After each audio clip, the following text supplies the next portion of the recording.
Hey everybody, thank you for signing up for my practicum. I just want to go over quickly some medications and talk about med reconciliations. I just want to make sure that everybody's fresh after our long holiday break and to make sure that we're all on the same playing field coming into Thursday. So real quick, we're going to talk about why med reconciliations are important. Where we start, sometimes just getting started is the hardest thing. I want to go over some helpful hints to keep in mind. And then we'll talk about meds. So it'll be a little review from meds from 101, and then we'll talk about some upcoming meds in 102. So if you have those little med maps that I think Ms. Brown gave you, or I'll give you some little sheets, if you use med cards, whatever works for you, you can write on them, add some more information, highlight whatever works for you. We're not going to go too in depth into meds. I just want to give you some stuff to focus on. So why do med reconciliations matter? So a lot of times information can get lost in translation. Um, maybe the patient can hear the generic name and not understand that they're looking at the trade name. So they might misunderstand what medication we're talking about. They might misunderstand um, the frequency or route. There's a lot that can be misunderstood or lost in translation when you're going from a provider to your patient or layperson. So we want to make sure that no information got lost.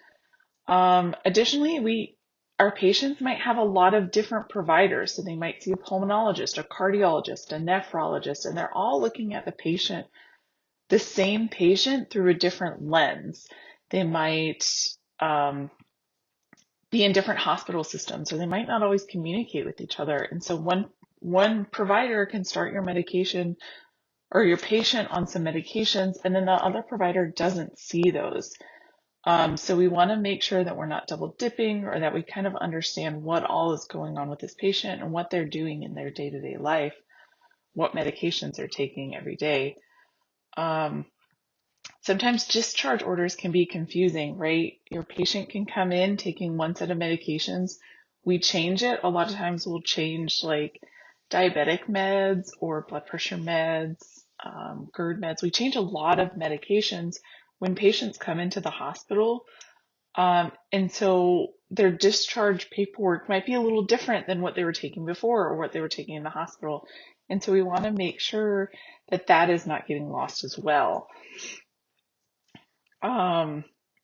WebMD, I can tell you so many patients or family members that I've had that have, saw something on TikTok, or my grandma really likes to watch infomercials. So sometimes she'll watch different infomercials on medications that are supposed to help with pain or dizziness, or different supplements, and not understand the impact that it can have on her medications or how those meds are actually working for her. So, right, we kind of talked about the supplements. A lot of supplements can interact with meds that they're taking. Over the counter meds can interact with prescribed meds. So we need to be sure that we know everything that is going on. We talked about interactions, and sometimes medications can cause these chief complaints. So we'll talk a little bit later about a blood pressure med that causes a cough. We'll also talk about, NSAIDs can be very hard on the GI tract and can cause, nausea, vomiting, peptic ulcers. They can cause ulcers. So sometimes these medications are causing other problems in our patient.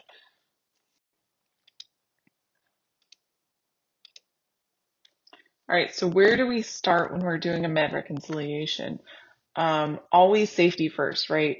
And so we're doing a little foreshadowing here. What are some of our safety things? Hand hygiene, right? We want to protect ourselves and our patients. So wash your hands, use hand sanitizer when you're going in and coming out. What else is safety? Aid it. So acknowledge, introduce, duration, explain, and thank them. It just kind of is a little courtesy to let our patients, kind of know what's going on and let them know what to expect. We also want to do positive patient identification. We want to make sure we are talking to the right person. We didn't go into the wrong room, or maybe in a clinic, we're talking to a family member as opposed to the patient. We want to make sure that we are making that positive patient identification. I also want to talk a little bit about maybe some body positioning and how we go about this, right? And so let's think about, we are interviewing, we are not interrogating. So we're not going to stand over our patient and talk down to them. We're going to come to their level, right? And sometimes we can pull up a chair. Sometimes it's just getting on their level as best we can. Take our time. We don't want to rush the patient, because then they might kind of feel like, well, I just need to hurry up and get through this, and they might not give us all the information. So slow is smooth, smooth is fast, right? If we can take our time, get all the information we need, we can prevent some concerns later on or some negative outcomes later on. And, we're saving ourselves time in the future. We want to be face to face, right? We don't want to be turning and have our backs towards them working on our computer over here. Remove distractions as much as you can. So with a lot of med reconciliations, we are going to be using a computer or a piece of paper. We use paper for the simulation. So, right, maybe this should be kind of beside us and we're facing the patient, our computer beside us or something. And we're facing the patient as opposed to having our backs to them or facing the computer and the patient's kind of on the side. If you have the opportunity to turn off your Volt phone or put it kind of on privacy setting, maybe tell your charge nurse that you're going to go work on your admission or work on your med rec and ask them to answer any call lights for you if necessary. All right, so what do we actually do when we're doing a med reconciliation? So we're going to sit down, right, as I mentioned, either with your computer or a piece of paper, and we need to go through our 7 rights, right? This is still going to be very similar to when you're administering meds. So we want to make sure it's the right patient. Sometimes patients can borrow or acquire medication from somebody else, and it doesn't always have to be a malicious thing. Sometimes it's, well, my cousin had a cold last week and a doctor prescribed them this medication, and I have a cold this week, so I'm just going to take that same med. Without really thinking how it might interact with stuff. So we want to make sure if they have med bottles and it's prescribed that it has the patient name. We want to make sure that they're taking the right medications, right? Sometimes trade name versus generic name can get a little confusing, or, a lot of people get confused with Tylenol versus Advil versus ibuprofen. So we want to make sure that we are talking about the correct medications. Dose. So maybe the pharmacy was short on 400 tablets and they sent them 200 milligram tablets with the instructions to take 2, but maybe they didn't read that. Maybe they forgot. So we want to make sure that we understand what dose they're taking at home. There's also some meds that we can titrate. We saw this a lot with Coumadin. We checked the INR, and maybe they'll go from 5 milligrams of Coumadin this week to 7 milligrams next week. And so they would have a bunch of different prescriptions. And so making sure that they are taking the right dose was always a big deal. Right route. I'm not sure if you guys are familiar with House, but there was one episode where Dr. House was talking to a patient in the clinic, and the patient had recently gotten prescribed an inhaler. And so House said, "Are you using it correctly?" She said, "Of course I am. I'm not an idiot." And right, so she's defensive now. And he says, "Okay, well, show me how to use it." And she takes and puffs it on her neck like perfume as opposed to in her mouth, the way that you're supposed to do an inhaler and breathe it in. So sometimes they don't understand the route or sublingual, chewable meds. We want to make sure that they understand that, um, to ensure that we know what route that they are taking the medication. Time. Let's find out what time they're taking the med. Are they waking up at 5 o'clock in the morning because their cat wakes them up? Um, and then they just go ahead and take their meds without eating? Or, are they taking their meds? Do they understand what before meals means? Like how soon before meals? How frequently are they taking PRN meds? So figuring out the timing of their meds is important, just to kind of figure out, if they have enough coverage of insulin or blood pressure meds. Um, Documentation. For the sake of the med rec, our documentation will be that actual reconciliation. So a lot of times it'll be in the computer, where you're saying, yes, they are taking this med, this is the dose, they took it last this morning. Or no, they are not currently taking this med. Um, the last time they took it was a week ago. And then we can also add medications on there if, they're taking over-the-counter eye drops or whatever it may be, if something got lost in translation, like we talked about. So our documentation for this is, usually in the computer, but for the sim, we will be doing it on paper. And then our indication, right? Like, do they understand that it's a blood pressure med? Do we understand that it's a blood pressure med, right? Because they can tell you, oh, that's for my AFib or that's for my blood pressure. We need to understand which medication in particular they are talking about. And then we want to be direct. We don't want to be abrasive, right? Kind of thinking back to House where he was like, are you even taking it correctly? Like, he's known to be abrasive, right? And so that's going to put your patient defensive, whereas opposed to asking from the jump, show me how you take it. That'll make them a little bit more compliant and you guys will build a better rapport. All right, so again, I don't want you guys to get too into the weeds with knowing the ins and outs of all these meds yet. That will kind of come with your knowledge. What we are going to focus on right now, a very brief understanding of the mechanism of action, what your patient might be taking it for or indication, some side effects to look out for, and different teaching that we can reinforce. We're just going to touch on these med classes over here. Some of them are from 102, some of them you haven't covered yet, and I'm sorry, some of them are from 101, some of them you haven't covered yet in 102. This is just a very brief overview. All right, so we're starting out with ACE inhibitors. So what you'll see a lot with different med classes is that they all have a very similar suffix. So the ACE inhibitor suffix I want you to remember is pril, lisinopril, enalapril, ramipril, benzapril, captopril. These are all ACE inhibitors. So when we're talking about the mechanism of action, I don't want you to get too caught up in the weeds about this. You can go down a rabbit hole later in your nursing career. So ACE inhibitor stands for angiotensin converting enzyme inhibitor. So it prevents angiotensin 2 in RAS, and RAS stands for renin angiotensin aldosterone system. So RAS really senses the pressure that's in the vessels and will constrict or dilate as necessary.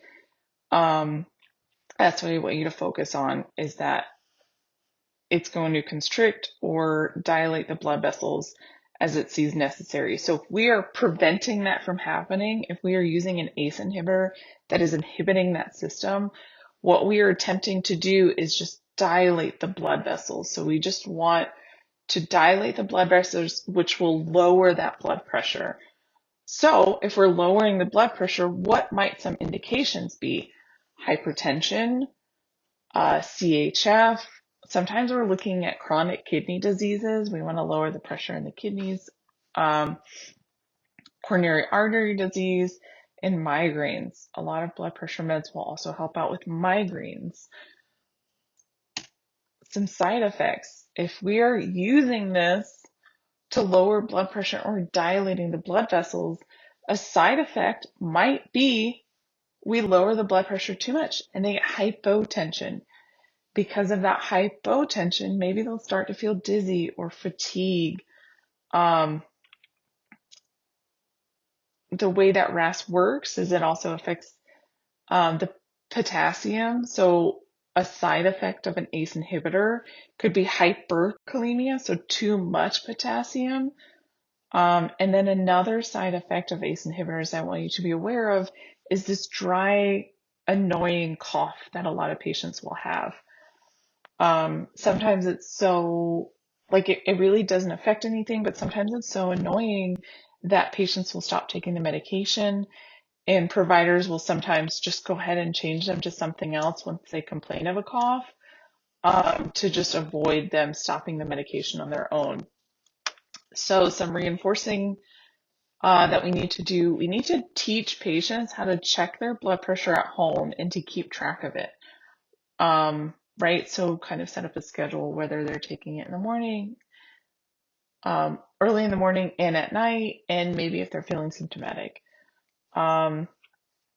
If we're worried about hyperkalemia, we need to talk to them a little bit about potassium. So avoid those um, sodium replacement uh, seasonings. A lot of those will have a lot of potassium in them.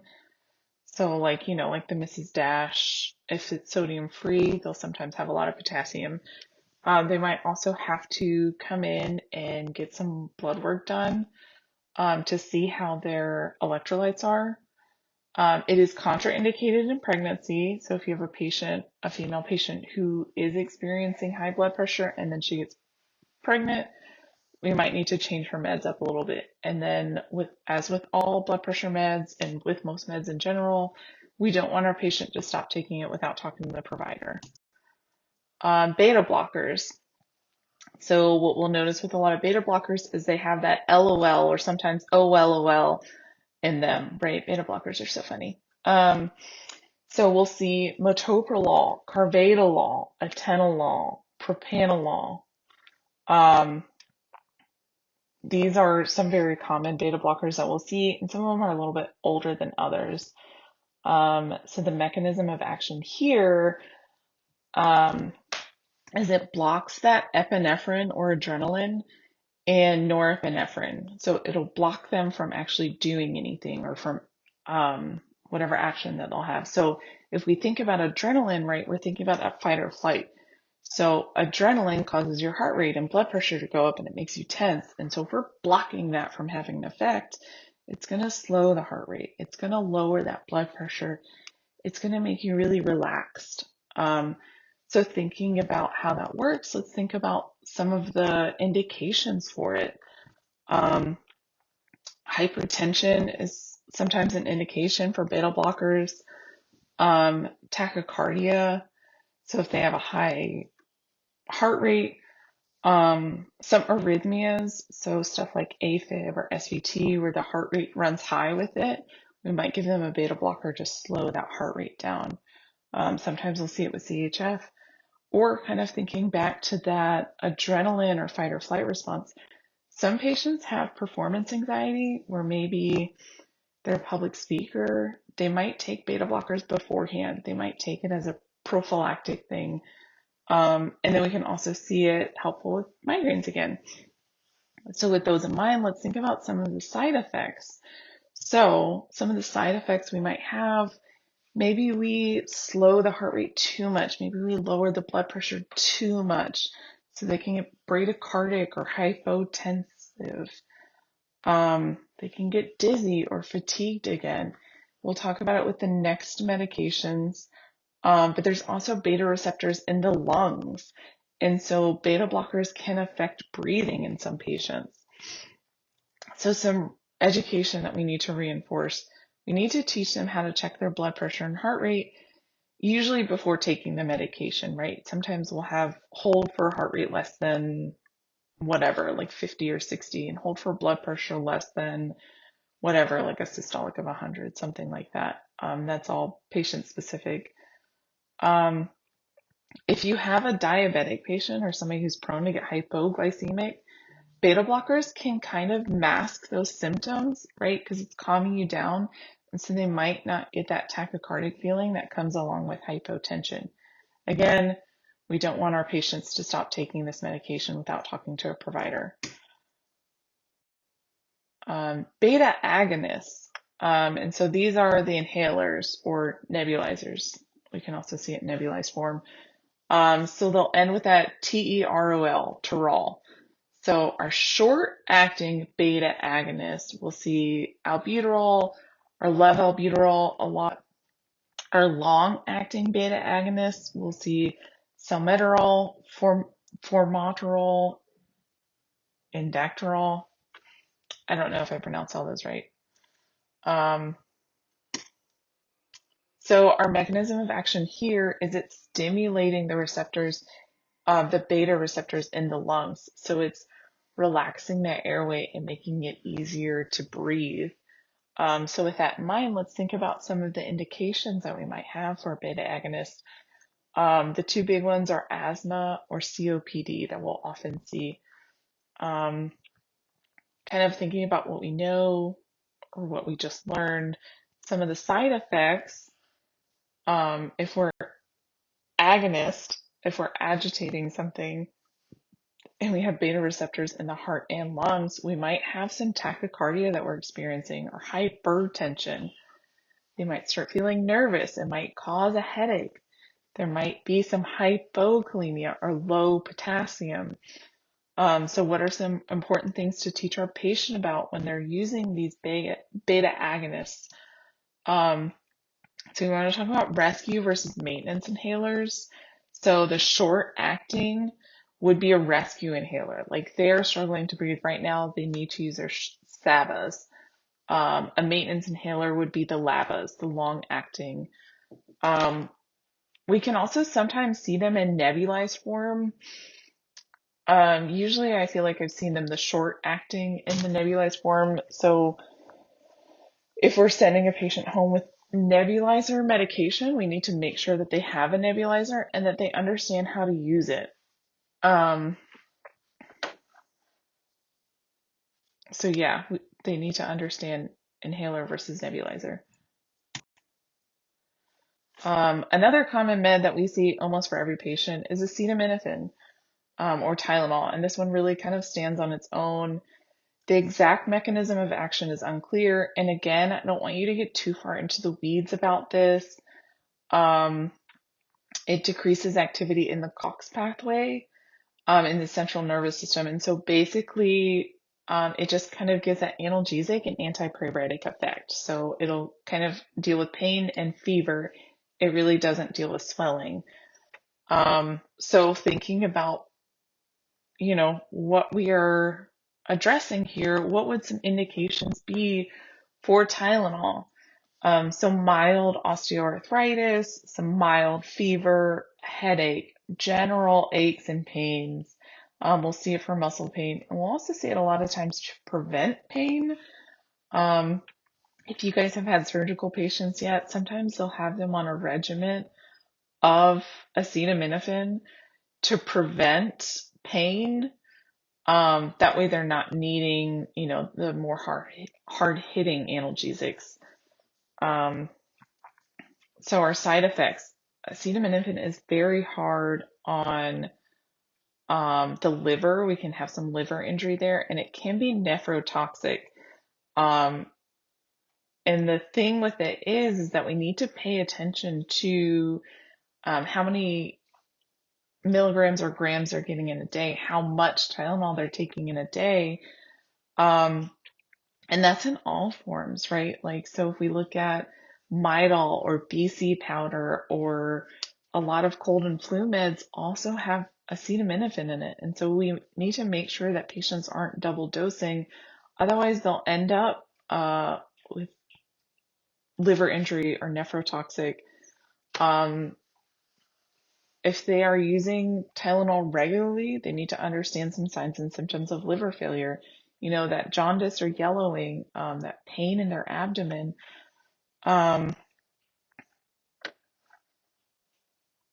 And yeah, just being aware of where Tylenol comes from. NSAIDs are a big one that we'll see with a lot of patients. So NSAIDs don't have, pretty suffixes like some of them. So non-steroidal anti-inflammatory drugs, we'll see ibuprofen, naproxen, and aspirin all fit into that category. Um, Again, don't get too into the weeds of how it works with this. It inhibits the COX enzyme, causing an analgesic, antipyretic. NSAIDs are anti-inflammatory as well, and all NSAIDs have an antiplatelet component to it. Just how they work is a little bit different. So what we might see NSAIDs used for some muscle pain, some rheumatoid arthritis, headaches or migraines, and some CAD. We'll often see aspirin, like if they've had some coronary artery disease, a lot of times they'll end up on aspirin. So thinking about that antiplatelet, we want to look out for bleeding of any type. It can also be very hard on the GI tract. So we want to look out for gastric ulcers. They might experience some heartburn. Um, it can also have an impact on the kidneys. So when we're talking to our patients, we want to talk them about taking NSAIDs with food, right? Because it can be very hard on the stomach or the GI tract. And we want to have them look out for any signs and symptoms of a GI bleed. Opioid analgesics. So we're looking at oxycodone, codeine, fentanyl, morphine, hydromorphone. These again also don't have that pretty little suffix. So don't get too in the weeds of this one, but it blocks the transient and reception of neurotransmitters, specifically the ones, so that way the brain kind of doesn't realize that the body is in pain. So with this, some of our indications are chronic or severe pain, surgical pain, a sickle cell crisis. We'll see some of these meds in end of life care, and sometimes we'll use them for sedation purposes as well.